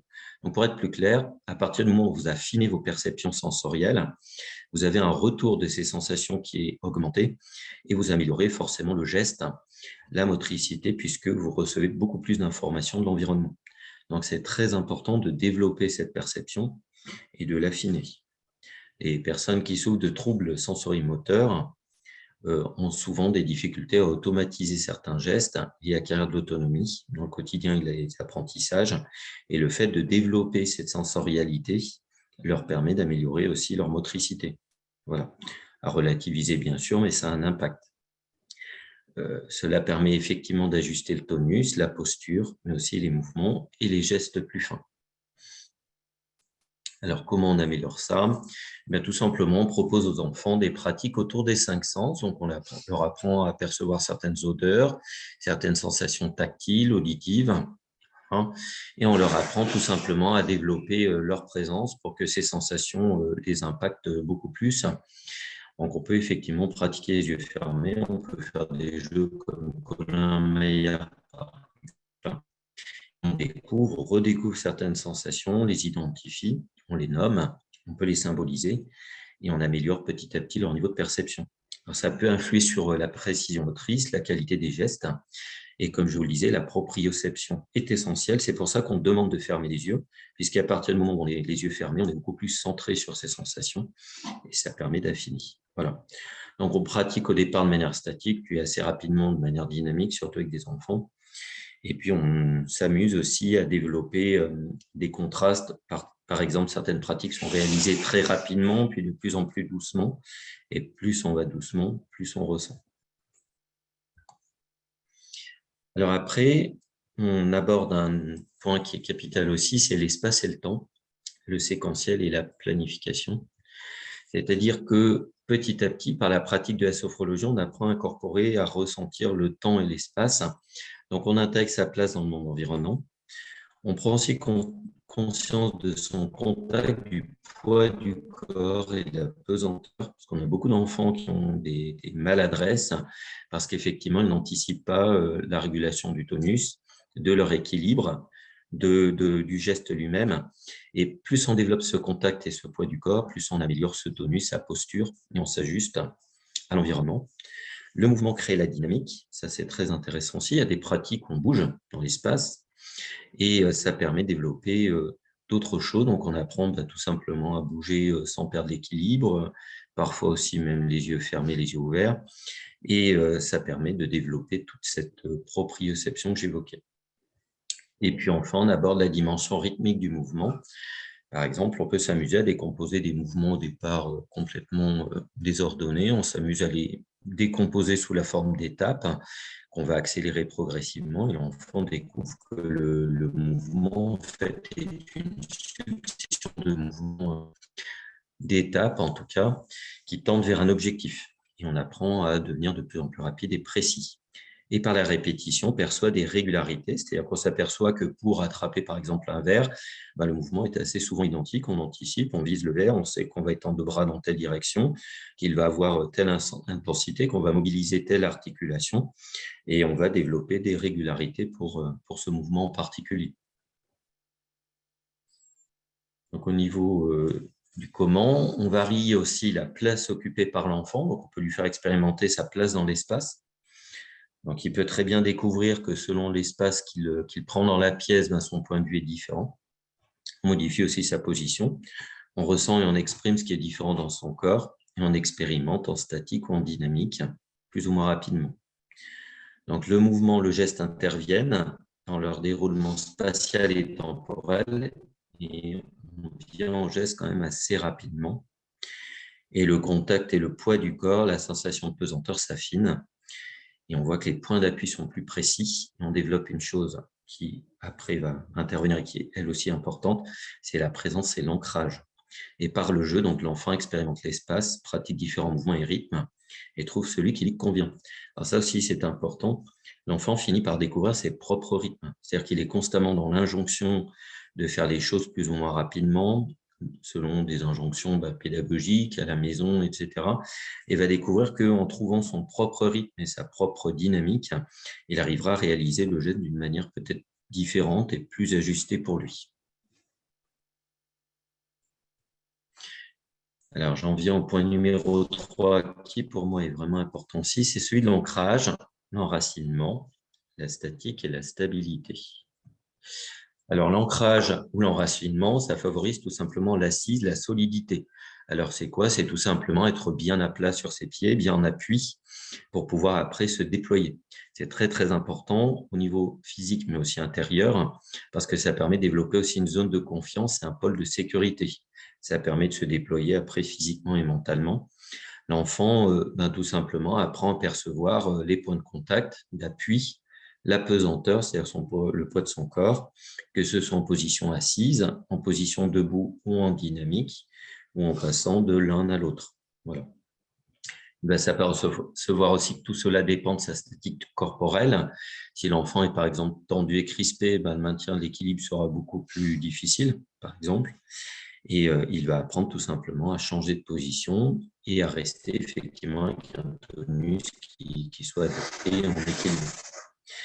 Et puis, il va s'apercevoir aussi, par exemple, que la marche, puisqu'on fait pas mal d'exercices de marche, par exemple, on apprend à marcher vite, doucement, à décomposer une marche, par exemple, ça permet de voir que le geste est en fait une alternance de moments statiques et dynamiques. Il y a du déséquilibre, puis on repasse à un moment d'ancrage et d'équilibre, etc. Alors, comment on réalise ces exercices? On propose à l'enfant de passer progressivement de moments de pratique dynamique, de moments statiques, donc de moments qui impliquent le mouvement.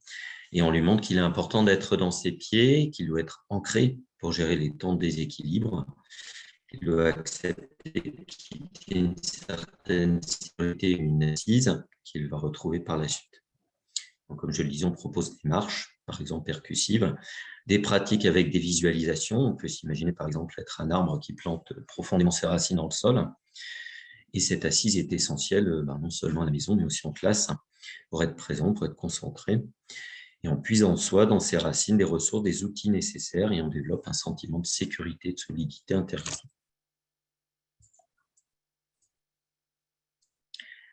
J'en viens ensuite au geste. Donc, le geste est un petit peu la finalité de tout ça, puisque c'est ce qui pose quand même souvent problème, en particulier son automatisation. Donc, le geste se déploie à partir des axes que j'ai évoqués tout à l'heure, donc le schéma corporel, qui est intégré de manière globale puis fine, la dimension spatiale du corps, puisque pour réaliser un geste, il faut avoir conscience de son déploiement dans l'espace. Donc, il faut savoir où commence le geste et où est-ce qu'il va se terminer. Les aspects corporels et rythmiques du geste, puisqu'un geste a un début et une fin et un déroulé. Donc, il est important aussi de savoir le décomposer en étapes.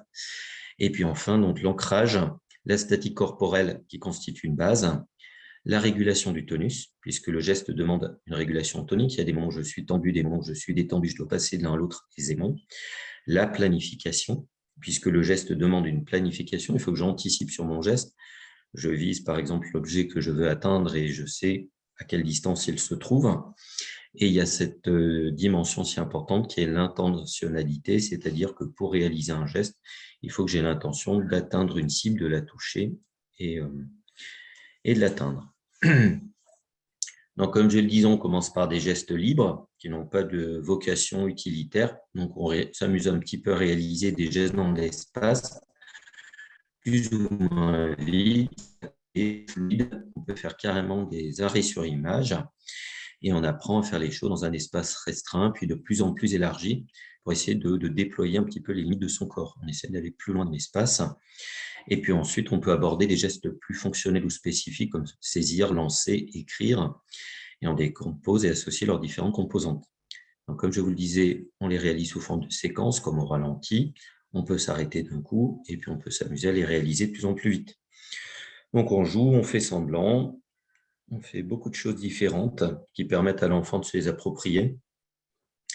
Et l'intégration se fait par la répétition essentiellement.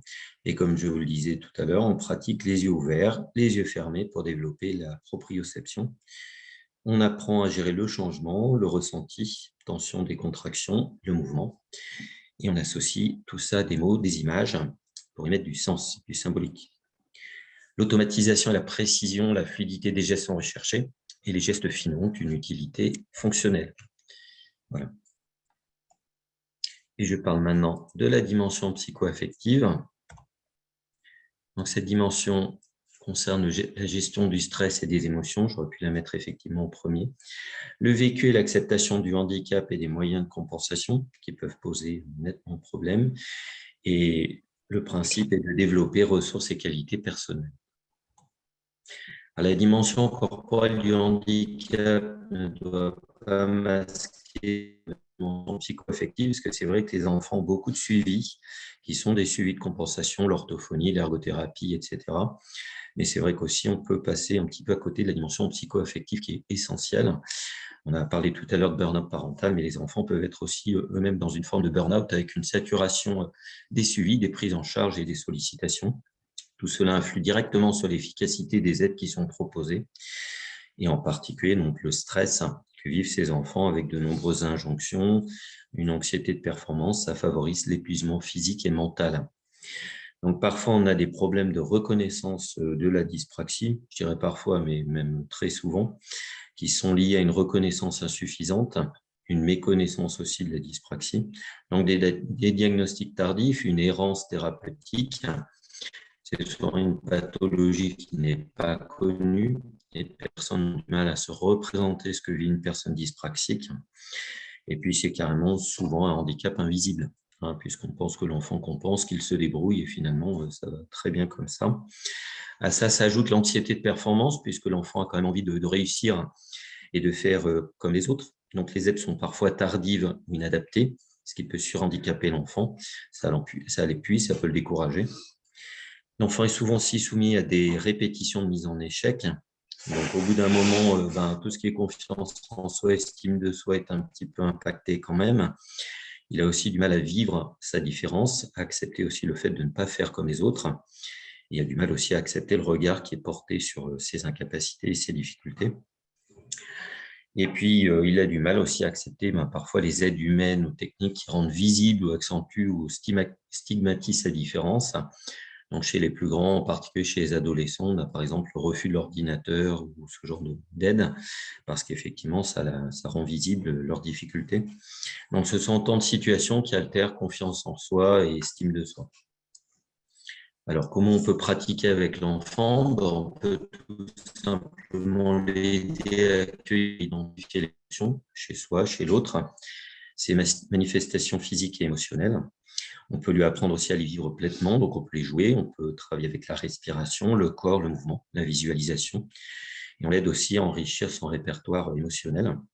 Donc on propose des pratiques qui sont spécifiques pour gérer progressivement les situations les plus anxiogènes, c'est-à-dire par la visualisation, à proposer à l'enfant d'imaginer telle situation qui est un petit peu compliquée à lui à l'école, par exemple, et puis il va imaginer un scénario différent où il va la visualiser de manière beaucoup plus positive, et très progressivement, il va intégrer que cette situation, il peut la vivre totalement autrement, déjà dans le cadre de la séance, et puis après dans la réalité.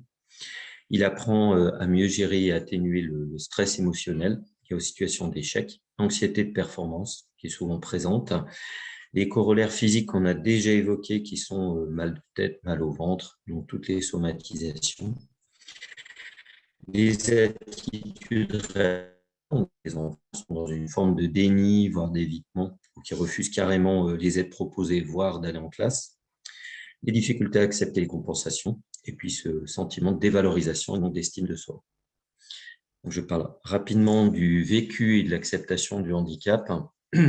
Assez souvent, l'enfant est confronté tôt aux difficultés motrices qui le confrontent à des difficultés d'habillage pour faire du vélo, les coordinations motrices. Et ça se retrouve assez vite dans la situation d'apprentissage. Il est mis en échec et son sentiment de compétence et d'estime de lui-même sont impactés. Il a conscience tôt de cela, et encore plus au moment de l'adolescence. Et la différence devient quand même manifeste, et l'environnement a tendance à le surhandicaper. La lenteur et la fatigabilité sont souvent présentes, et je pense qu'il est vraiment hyper important d'étayer, de parler du ressenti, du vécu avec l'enfant. Et la sophrologie peut permettre effectivement de donner un espace à l'enfant pour lui permettre de parler de ses difficultés, de proposer des activités où il est en situation de réussite. On peut les lister aussi régulièrement avec lui. On peut l'aider aussi à exprimer ses difficultés ressenties. On a parlé au niveau corporel des ressentis physiques. On peut l'aider par la visualisation à apprendre à gérer les situations anxiogènes. Et puis, on peut proposer des pratiques spécifiques qui permettent d'activer positivement ses ressources et les transférer dans des situations plus difficiles. Donc, je vais passer un petit peu sur la partie acceptation des aides. Et c'est quand même un volet important. Donc, je suis orthophoniste et on est confronté à ces difficultés. Comment coordonner les aides? Comment les rendre acceptables pour l'enfant? Donc, on a souvent 3 attitudes principales chez l'enfant ou l'adolescent. C'est l'évitement, donc il souhaite être comme les autres et il va effectivement un peu s'abstraire des aides qu'on peut lui proposer. Donc, il peut éviter les situations d'échec, ne pas vouloir accepter les aides qu'on lui propose. Cela peut aller jusqu'à l'opposition, le refus, voire carrément la phobie scolaire. On a des enfants qui sont vraiment en grosse difficulté, qui peuvent être accompagnés par la sophrologie, en particulier au niveau de la phobie scolaire. Puis un point important quand même, c'est que certains enfants, paradoxalement, peuvent tirer des bénéfices secondaires de leurs difficultés, c'est-à-dire qu'ils peuvent se mettre d'eux-mêmes un petit peu en retrait ou finalement en situation d'échec pour obtenir plus d'attention et de liens. C'est paradoxal, mais il faut quand même assez souvent y penser. Voilà. Alors, comment on peut proposer ça? Par la respiration, la visualisation. On apprend à atténuer les effets du stress, on peut accompagner la libération de la parole, 3 différentes manières de demander ou d'accepter de l'aide, et on rend l'acteur finalement de la situation. On lui apprend à la vivre plus positivement.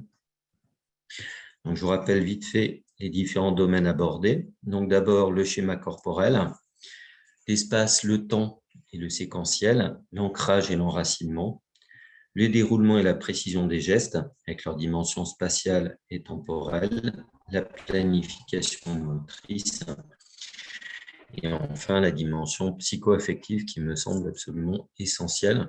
Donc la sophrologie peut être effectivement une approche qui permet de trouver un mieux-être, mais je pense qu'elle a un rôle bien plus particulier et spécifique à jouer au niveau de la dyspraxie dans les différentes dimensions que j'ai évoquées en fait en préalable. Voilà. Donc, dans le diaporama qui sera diffusé, vous aurez des ressources, donc vers une bibliographie, différents éléments. Voilà. Et donc, une petite citation qui me paraît elle aussi essentielle. Tout le monde est un génie, mais si vous jugez un poisson à sa capacité de grimper à un arbre, il vivra toute sa vie en croyant qu'il est stupide. Et je pense que réellement, les enfants et adolescents dyspraxiques ont un grand besoin de valorisation, de reconnaissance et de prise en compte de leurs difficultés, mais aussi clairement de leurs points forts et de leurs capacités qui ne sont pas à dénier. Voilà, j'en ai terminé. Merci pour votre attention. Eh bien, merci beaucoup pour cette présentation fort intéressante. Je vais vous laisser répondre dans le chat, puisque du coup, on va enchaîner, on a pris un petit peu de retard. Oui. J'adore la dernière phrase que vous avez mise sur votre diapo. C'est tellement vrai. Donc, merci beaucoup. Donc, je vais laisser la parole à Madame Lescure Élodie, donc musicothérapeute clinicienne, et qui va nous parler des bienfaits de la musicothérapie pour les dys. Bonjour à tous, alors je vais essayer de faire le partage d'écran pour voir, tac. Hop. Alors. Ah.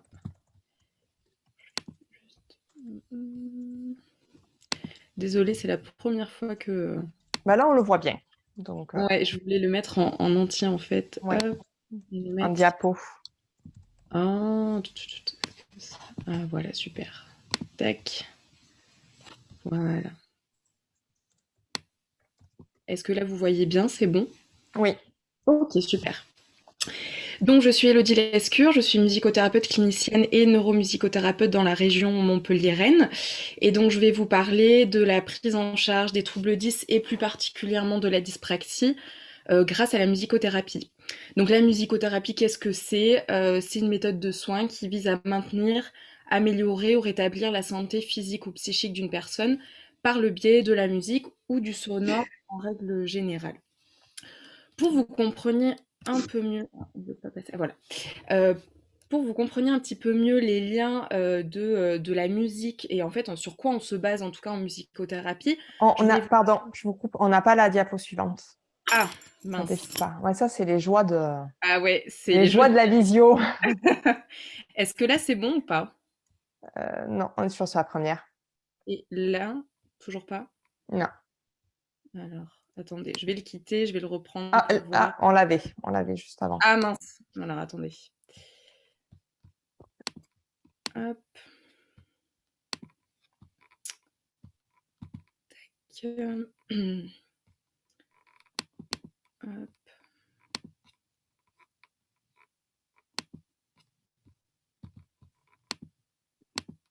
Alors. Hop. Bon, je vais le garder comme ça. Là, c'est bon, vous voyez? Ouais. Ok, super. Donc, là, voilà, c'est bon. On a Ok, bien la super. seconde. Impeccable. Donc, je vais vous parler un petit peu du lien entre la musique et le cerveau, parce que pendant très longtemps, on pensait que la musique était traitée par une seule zone du cerveau qui était spécifique à celle-ci.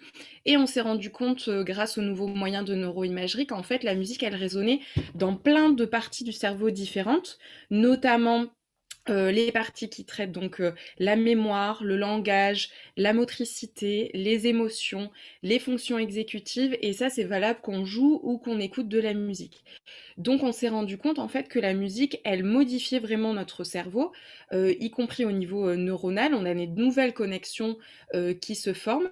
Et on a remarqué, par exemple, on a fait des études et on a remarqué pour les enfants qui faisaient de la musique et des enfants qui n'en faisaient pas, on a remarqué que les enfants qui faisaient de la musique avaient plus de parties du cerveau qui s'activaient quand on leur demandait d'exécuter des consignes que les enfants qui n'en faisaient pas. Donc on remarque qu'il y a vraiment une modification de la spasticité cérébrale. Moi, par exemple, je suis violoniste et mon cerveau, il n'est pas symétrique. C'est-à-dire que la partie droite et la partie gauche, les deux hémisphères ne sont pas symétriques parce que je ne demande pas la même chose à ma main gauche qu'à ma main droite. Donc on voit vraiment que la musique, elle modifie vraiment le cerveau. Et ce qu'on cherche, nous, à faire en musicothérapie, c'est transférer des compétences musicales vers des compétences non musicales. Je précise qu'en musicothérapie, on n'est pas du tout dans de l'apprentissage de la musique, ni de théorie de la musique, c'est-à-dire qu'il n'y a pas du tout besoin de compétences musicales préalables pour venir en musicothérapie. On est dans de la thérapie et pas dans de la pédagogie. Donc l'idée, c'est par le biais de petits exercices, je vais vous montrer un petit peu après tout ce qui s'ensuit, un petit peu ce qu'on peut faire. Mais l'idée, c'est vraiment d'utiliser le matériel musical pour acquérir des compétences qui vont après se transférer à des compétences non musicales. C'est un peu ce qu'on a retrouvé avec Nicolas tout à l'heure qui parlait en sophrologie. C'est un petit peu la même idée. Alors, on a pas mal d'instruments. Alors, j'en profite d'être en plus au cabinet pour pouvoir vous montrer un petit peu ce qu'on dispose. Alors, principalement, c'est des instruments de... Excusez-moi, ouais, je crois qu'on n'est pas sur la bonne diapo. Vu que je J'ai l'ai... pas encore changé. Oui, enfin, j'ai pas c'est bon? encore changé. Ok. Oui, c'est bon. On retrouve plusieurs instruments de percussion qui sont faciles à utiliser, puisqu'on peut les utiliser de plein de façons différentes. On retrouve des petites choses que vous connaissez peut-être, que vous avez déjà vues, ou des choses très colorées comme les lames sonores sur lesquelles on peut taper avec une baguette, ou les cloches, moi, que j'aime beaucoup utiliser parce qu'on peut les utiliser en tapant dessus. Je vais pas le faire parce que ceux qui ont les écouteurs, je pense que vous risquez de devenir sourd, donc j'évite de les utiliser trop près de l'ordinateur. Mais on peut les utiliser avec les mains, avec les pieds. Moi, c'est des choses que j'utilise notamment pour l'équilibre et pour la marche, de les utiliser aussi par terre, sur un support. Enfin voilà, on a plein d'instruments variés pour faire des petits exercices que je vous montrerai plus tard. Alors, qu'est-ce qui se passe quand on contacte un musicothérapeute, ou en tout cas moi quand on me contacte? Déjà, il y a une première rencontre qui se fait pour établir un petit peu le contact, voir les possibilités. Est-ce que la musicothérapie c'est pertinent? Pourquoi vous venez? Et puis discuter un petit peu des problèmes que la personne rencontre. À la suite de ça, moi je fais un bilan pour affiner un petit peu les objectifs thérapeutiques qui vont être visés durant les séances. Ça me permet d'affiner ma vision et les potentialités de la personne, les difficultés, sur quoi on va travailler. Après, on a un nombre de séances qui est soit déterminé au début, soit pas déterminé. Des fois, on peut avoir des résultats très rapides ou sur certains points, il va falloir plus de séances, par exemple. Et à la fin, moi, je fais des comptes rendus pour les patients et puis également d'autres professionnels de santé, puisque comme la sophrologie, la musicothérapie, c'est quelque chose qui s'ajoute à la prise en charge des patients, que ce soit l'ergothérapie, psychomote, ortho, enfin voilà. Donc, je fais aussi des comptes rendus pour les différents professionnels de santé. Alors, je vous mets quelques exemples d'objectifs thérapeutiques qu'on peut avoir. Donc, j'ai 3 piliers qui sont au niveau cognitif, donc au niveau de l'attention, notamment s'il y a un trouble et déficit de l'attention en plus de la dyspraxie. La flexibilité cognitive, c'est-à-dire s'adapter à différentes situations, les fonctions exécutives et les mémoires, par exemple notamment beaucoup la mémoire de travail. Et au niveau psychomoteur, on retrouve donc forcément la motricité fine, tout ce qui est sensoriel, comme disait Nicolas, je rejoins un petit peu ce qu'il disait, on travaille beaucoup sur le corps et sur tout ce qui est sensoriel. On améliore aussi la coordination et l'appareil oromoteur aussi, puisque moi j'utilise notamment le chant ou des instruments à vent pour travailler tout ce qui est de la sphère langagière. Et le dernier point sur lequel j'insiste beaucoup, c'est la confiance en soi et la motivation, parce que comme on l'a répété, c'est des enfants qui ont une estime d'eux qui peut être assez mauvaise, qui peuvent se retrouver en situation d'échec. Donc le but de la musicothérapie aussi, c'est d'améliorer cette confiance en soi et de leur proposer des exercices qui ne les mettront pas justement en situation d'échec. Alors, on a plusieurs techniques en musicothérapie qu'on utilise, mais moi, celle que j'utilise en tout cas dans les troubles 10, c'est ce qu'on appelle la musicothérapie active, où, comme je l'expliquais, la personne est vraiment actrice et va participer à la production sonore par le biais des instruments, du corps ou de la voix. Ça peut être un petit peu varié. Alors, pour étayer un petit peu mes propos, je vais vous proposer de regarder une première vidéo. J'espère que ça va fonctionner. Alors, c'est en anglais parce que ça se déroule aux États-Unis, mais ça vous permet de voir un petit peu ce qui peut être fait concrètement en séance. Et donc, je vous propose de la regarder et après, moi, je la commenterai d'un point de vue clinique.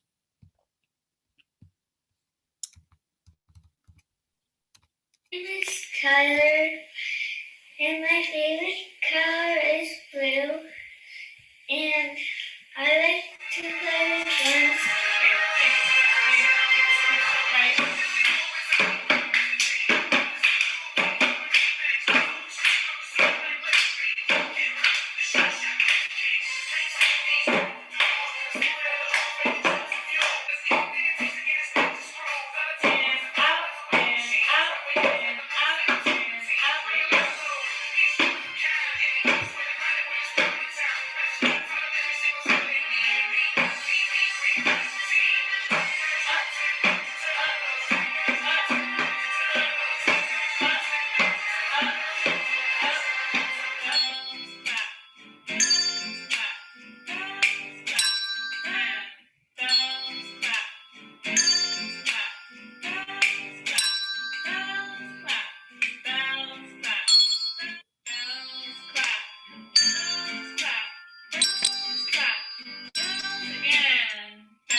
Start with our thumb this time. So we'll do ready and 1, 2, 3, 4, 5. Ready again. 1, 2, 3, 4, 5. Very nice time. J'aurais regardé moi-même, mais là je vais à la salle, j'ai pas le temps de regarder.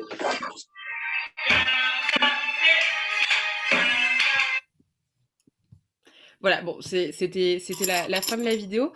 Donc, pour vous parler un petit peu de ce qui est fait là en séance, au début, donc on voit donc la thérapeute et l'enfant donc l'enfant imite les gestes de la thérapeute et il y a quelque chose qui est commun en tout cas à tous les exercices qu'on voit, c'est la notion de rythme qui est très très importante pardon, dans la stimulation du mouvement, parce qu'en fait on s'est rendu compte, et ça on le voit très très bien avec, alors, la comparaison est un petit peu, mais avec les patients qui sont atteints de la maladie de Parkinson, parce qu'en fait on s'est rendu compte que le rythme stimulait le mouvement, et notamment donc avec ces patients qui sont atteints de Parkinson, on voit que souvent c'est des patients qui font du freezing, donc qui marchent avec des pas tout petits, très serrés, et en fait le rythme permet d'enclencher la marche et d'enclencher le mouvement. Donc c'est quelque chose qu'on retrouve aussi, enfin en tout cas moi j'utilise beaucoup avec des enfants dyspraxiques, parce qu'en fait d'avoir cette notion de pulsation et de rythme qui est aussi inhérent à notre corps, puisque comme le disait Nicolas, on a qui parlait de rythme aussi au niveau de la marche. C'est le premier rythme en quelque sorte qu'on acquiert nous en tant qu'humains, c'est notre premier rythme corporel. Et donc l'idée c'est de se servir de cette pulsation pour enclencher le mouvement. Donc là on voit que l'imitation, de changer de geste, ça fait appel à la flexibilité cognitive, donc s'adapter à un nouveau mouvement, à la coordination. Au niveau du tonus musculaire aussi, il y a une certaine énergie qui est amenée. Après, quand on le voit taper sur les cloches et taper sur les mains, pareil, c'est de la planification de mouvement. Comment je planifie, une fois je tape sur les cloches, une fois sur les mains. Ça permet aussi d'améliorer tout ce qui est visio-spatial, parce que entre taper sur les premières cloches et taper sur les dernières, le mouvement est plus, on va plus avoir d'extension puisque le bras va se tendre plus. Donc tout ça participe en fait, en plus de tout ce qui est attentionnel, puisqu'on retrouve en fait pendant tous ces exercices là, c'est condensé parce que les vidéos sont coupées, mais on remarque quand même que au niveau attentionnel, ça inclut l'attention divisé, puisqu'il faut arriver à écouter ce qui se passe et faire le rythme, copier ce que l'autre est en train de faire. Donc en fait, c'est vraiment multidimensionnel parce qu'on travaille plein de choses en même temps. Donc, je vais vous montrer une deuxième vidéo qui est là, une de mes vidéos d'un patient. Alors là, c'est vraiment, on travaillait sur tout ce qui était motricité fine et appareil oromoteur. Alors là, vous voyez pas l'instrument en entier, mais c'est ce qu'on appelle un mélodica. Où en fait, au bout du tuyau, on souffle comme dans un instrument à vent et on a des petites touches comme avec un clavier. Donc, je vous laisse regarder la vidéo et puis on reviendra après dessus. Fait depuis le début. 3, 4. Pa, pa, pa, chute. Pa, pa, pa, chute.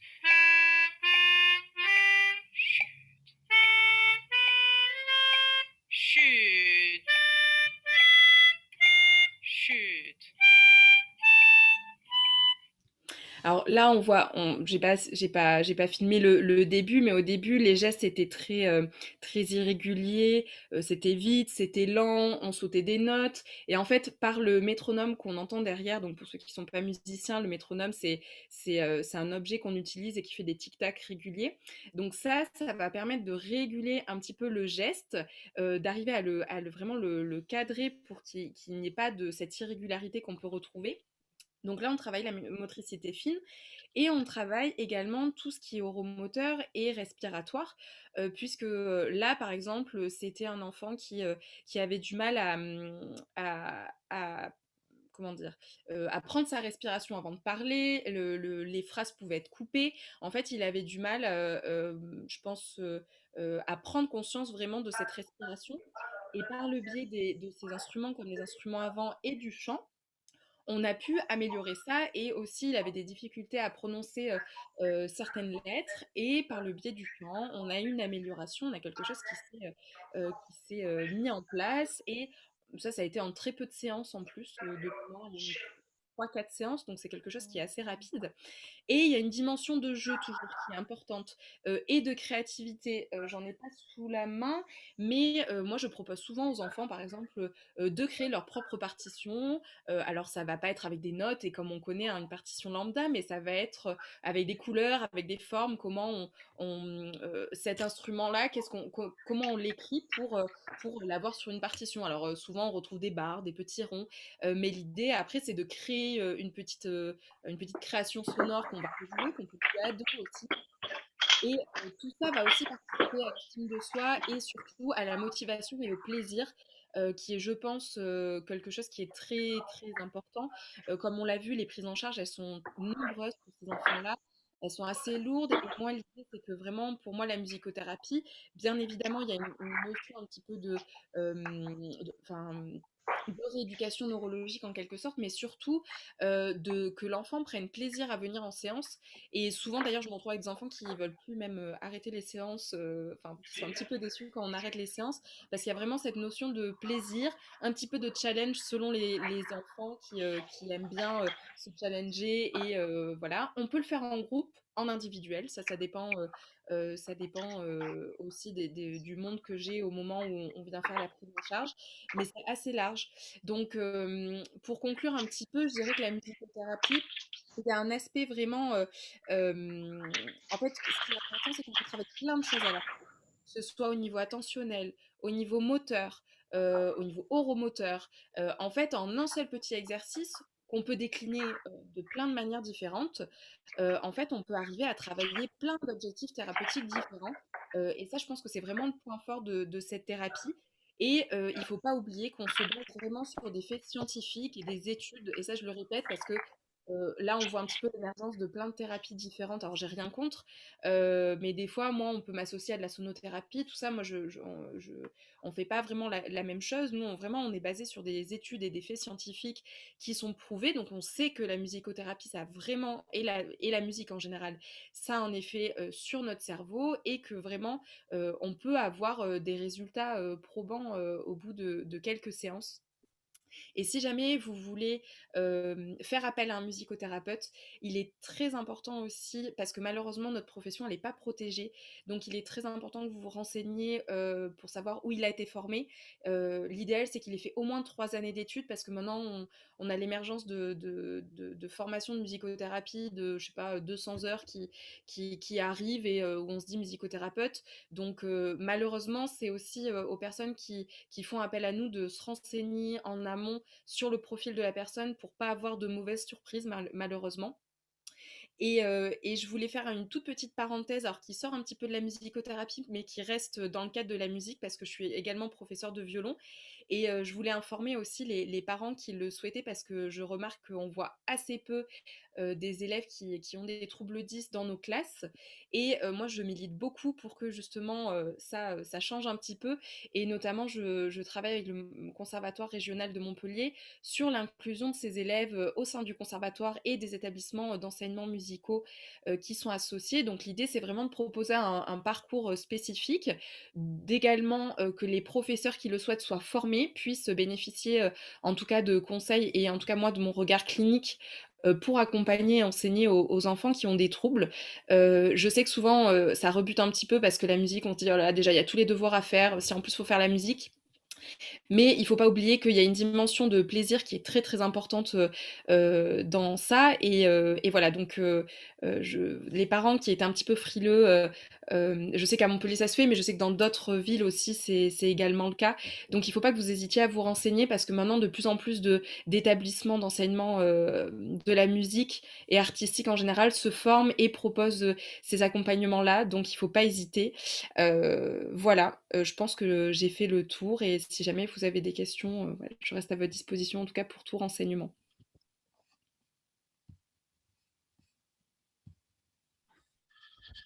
Eh bien, merci beaucoup, Madame Lescure. Donc, du coup, on va prendre 5 minutes. Si vous avez des questions et que vous voulez les poser à l'oral, c'est le moment avant de conclure. Donc, vous rallumez vos micros, hein. Alors, pas tous en même temps. La personne qui veut poser la question rallume son micro. Vous pouvez aussi lever la main. Normalement, en bas de votre écran, vous avez un petit smiley. Vous pouvez lever la main comme à l'école pour demander l'autorisation de poser une question. Bon, il y a eu quelques interventions dans le chat. J'avais coupé le micro. Oui, je suis en train de lire justement un petit peu dans le chat. Euh, euh, Oui, tout à fait. Il y a beaucoup d'études, mais ça c'est Nicolas qui le précisait, il y a beaucoup d'études qui montrent l'efficacité de l'apprentissage musical et de la musicothérapie, parce que là, pour le coup, en musicothérapie, on n'est pas dans de l'apprentissage réel de la musique au niveau théorique, mais effectivement, il y a de nombreuses études qui montrent que ça fonctionne, et notamment, il y a des méthodes. Peut-être, Nicolas, vous connaissez la méthode Opasso, qui est une méthode qui permet d'intégrer le rythme par le biais de la marche et des pas, qui est très, très utilisée en Amérique latine notamment, et qui est une technique très intéressante voilà, pour l'apprentissage de la musique. Oui, oui, je connais. Oui, alors c'est pour ça aussi qu'on a voulu proposer, donc parler d'abord du burn-out parental et ensuite de la sophro et de la musicothérapie, montrer qu'on peut faire autre chose que de l'ergo, etc., même si c'est très important, bien entendu, parce que ça peut participer aussi au bien-être de l'enfant et si l'enfant vous présente. Voilà. Est-ce qu'il y a d'autres questions? Ah oui, Nadia. Pour quelle raison la musicothérapie n'est-elle pas prise en charge par la maison de l'autonomie, donc la MDPH? Vanessa, peut-être vous serez plus à même de répondre à ça, mais en tout cas, il y a une des raisons, c'est que nous n'avons pas encore de numéro Amélie aussi. Donc, c'est difficile de se faire rembourser, mais comme la sophrologie, il y a certaines mutuelles qui prennent en charge un petit peu de séances, et moi, je travaille avec certains CCAS aussi de la région qui peuvent aussi prendre en charge une partie ou la totalité des séances également. Voilà. De toute façon, je pense qu'on a tout intérêt à se battre pour une meilleure reconnaissance de Oui. nos pratiques, une vraie validation scientifique pour qu'il y ait une reconnaissance de la part des pouvoirs publics et donc une prise en charge. Et c'est vrai qu'il est important d'avoir des pratiques encadrées, cohérentes et qui fassent l'objet de travaux de recherche pour pouvoir les valider. Et actuellement, ça manque encore.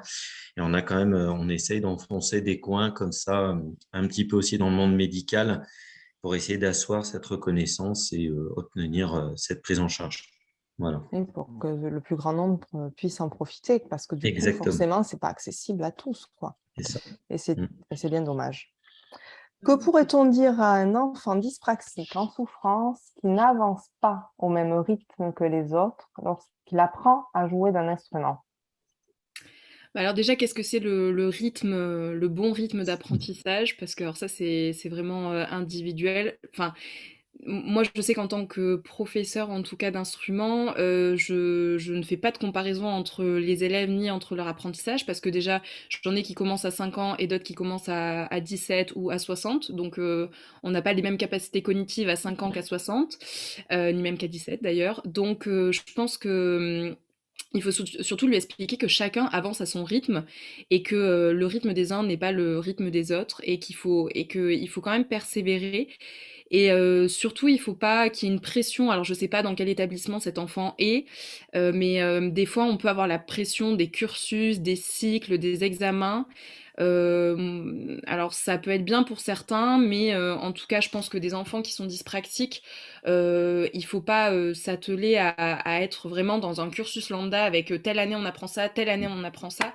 Le but aussi, c'est de s'adapter aux difficultés de chacun et voir qu'il y a aussi des potentialités et surtout, je pense, mettre l'accent sur ce qu'il arrive à réaliser et pas sur ce qu'il n'arrive pas. Ça, c'est important parce qu'on retrouve beaucoup de professeurs qui ont tendance à dire non et ça, il faut que tu améliores ça, il faut que ça, mais on a du mal à dire ce qui est bien aussi.